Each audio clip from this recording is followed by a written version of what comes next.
কাসিম বলছে যে জেকব কুরুভিল্লা আনন্দ পিল্লাইয়ের জন্য সুপারি দিয়েছিল। আর জেকব উধাও।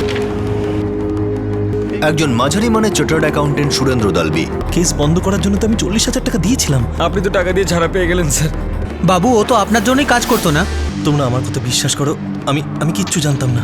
বাবা যদি জাভেদ ফেসে যায়। জাভেদ তো বাড়িতে নেই স্যার। কোথায় গেছে? আর ফোন বন্ধ আছে কেন? জানি না স্যার। স্যার আমি আমার মনে হয় এই জালি পেপারসের নাটক জাভেদই বার করে। আমার প্রথম থেকে এটাই সন্দেহ ছিল। আর মেহমুদ চাচা, আপনি তো আমার হাতে পায়ে ধরেছিলেন, ওর নামে দিবি খেয়ে বলেছিলেন টাকাটা ফিরিয়ে দেবে। যদি তোমার ফোন বন্ধ থাকে বা তুমি কল ব্যাক না করো, যতক্ষণ না আনন্দ পিল্লাই এক্ষুনি ধরা পড়ছে, সে জেকবই হোক বা অন্য কেউ, তো তোমার উপরে সন্দেহটা